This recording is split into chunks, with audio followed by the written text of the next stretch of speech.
윤석열 정부는 1년 전 출범과 함께 노동개혁을 전면에 내세우고 근로시간 개편안을 비롯해 여러 노동개혁안을 제시했죠. 그중 하나가 근로시간 개편안인데 노동계와 야당, 전문가들로부터 적잖은 비판과 반대의 직면에 철회 수순을 밟고 있습니다. 다른 개혁안들도 진전이 더뎌 이를 추진한 정부의 진정성마저 의심을 받고 있는 상황입니다. 앞으로 남은 임기 동안 윤석열 정부가 진정성 있는 노동개혁을 추진하기 위해 어떤 방향성이 필요할지 김현정 기자가 살폈습니다. 일할 땐 몰아서 일하고 쉴 때도 집중적으로 쉬게 하겠다는 주 69시간 근로 허용.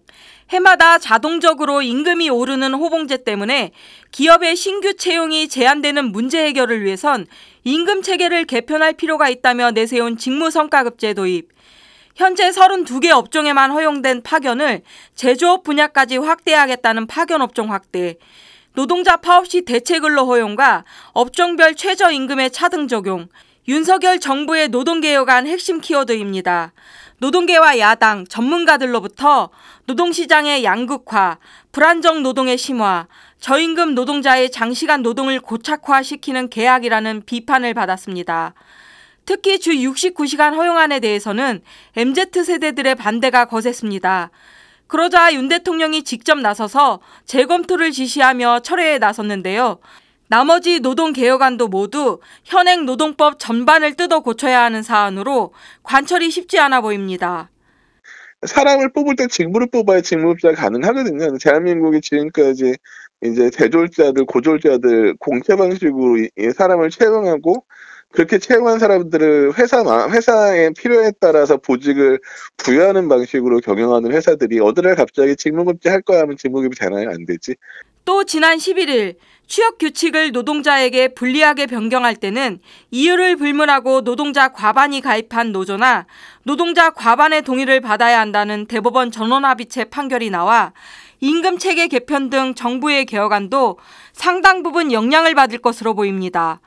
정부가 앞으로 남은 임기 4년 동안 제대로 된 노동개혁을 하려면 원론부터 바뀌어야 한다는 지적이 반복적으로 나오고 있는 이유이기도 합니다. 또 경영계와 사용자 측에 경도되었던 정책부터 재고해야 한다는 조언도 이어지고 있습니다. 일자리 줄이면서까지 그 이윤을 차치하면 안 된다라고 분명히 말씀하셨거든요. 일단은 기업부터 살리겠다고 하는 것이 가장 큰 문제죠. 노동자는 안중에 없다라는 것처럼 얘기하기 때문에. 노동계에서는 정부의 개혁 추진 과정에서 소통을 강조했습니다. 저희나 아니면은 양대노총도 마찬가지고, 그다음에 또 저희 의장이나 부의장이나 아니면 저희 협의회 위원장님도 다 얘기한 것처럼 일단 서로 충분히 소통하는 부분이 제일 중요하지 않을까라는 생각이 드는 거죠. 여기에 큰 틀에서 노사 자율성 제고와 비정규직 등 취약 노동자 보호에 무게중심을 두고 개혁을 추진해야 한다는 전문가의 조언입니다.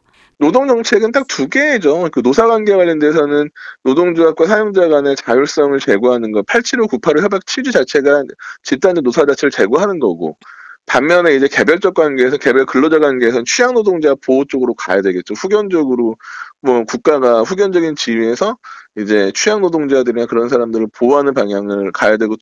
정부가 진정성 있는 노동개혁을 추진하려 한다면 이러한 목소리에 귀 기울여야 할 것입니다. CPBC 김현정입니다.